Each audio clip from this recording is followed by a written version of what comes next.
Et sur Radio Crypto, les infos crypto pour ceux qui n'ont pas le temps, le BTC qui recule ce samedi matin, les gars. Et aujourd'hui, on va regarder tous les indicateurs que je surveille pour anticiper les mouvements. Je vais du BTC et évidemment des cryptos. Vous pouvez garder cette vidéo en mémoire parce que je vais vous montrer toutes les petites choses que je regarde pour les prochains mois. En tout cas, pour le prochain mois, on va analyser ça ce matin. Le BTC, donc, il perd 3%.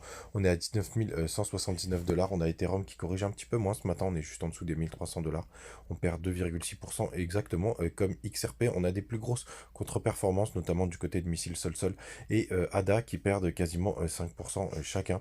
Et dans le bas du tableau, c'est aussi assez rouge. On a Avax qui perd 3,7%, OKB qui perd 3%. On a juste Léo qui est dans le vert, qui nous prend un 2,8%. Et dans le tout bas du tableau du top 25, on a surtout Atom, Link et Ethereum Classic qui perdent quasiment 4%. Les gars, les premiers indicateurs qu'il faut surveiller, c'est de savoir quelles sont les dates importantes. Et la prochaine date très importante, les gars, c'est le mercredi 2 novembre où on va voir le FOMC et c'est à ce moment-là qu'on va avoir beaucoup d'informations sur les prochains niveaux de taux d'intérêt.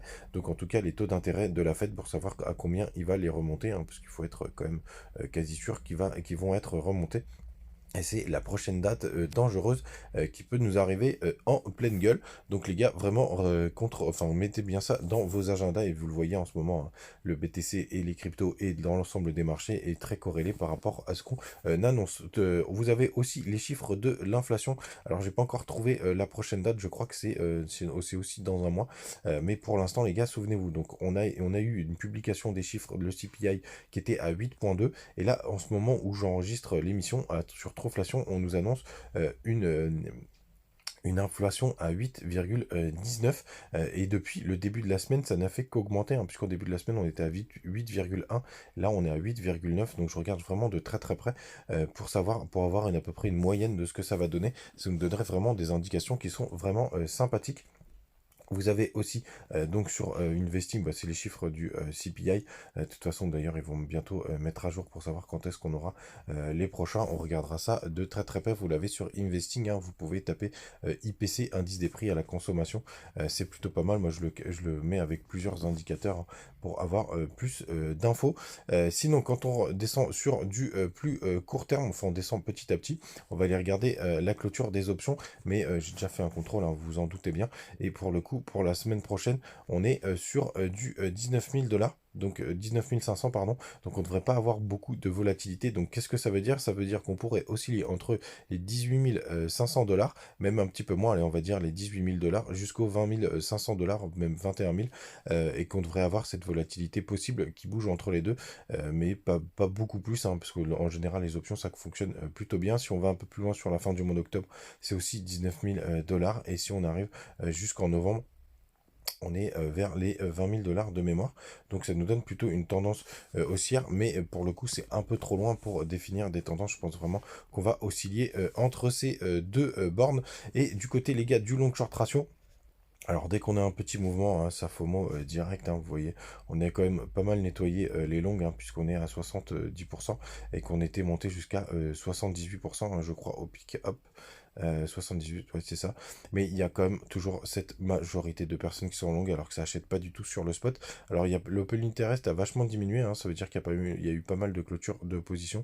Donc ça c'est plutôt pas mal, hein, quand le marché est très leveragé, ça va chercher les stops et là vous payez pour être en longue. Donc pour l'instant, pas de réponse très très claire, hein, à part justement ce petit range.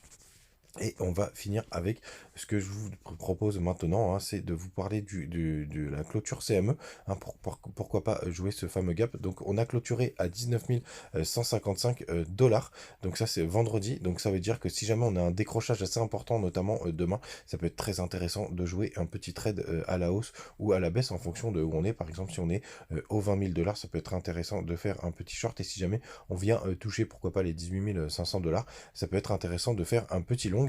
En tout cas, je vais m'amuser de plus en plus à les jouer.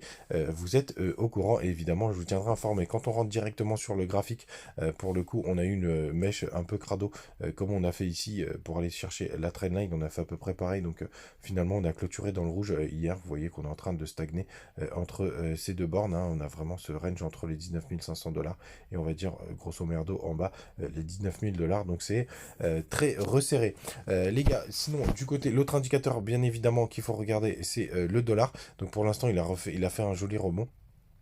Depuis hier, hein. Pour l'instant, on n'a pas non plus fait un nouveau sommet, donc c'est plutôt pas mal si on arrive à rester sous les 113, juste en dessous des 114 points, les 113,8.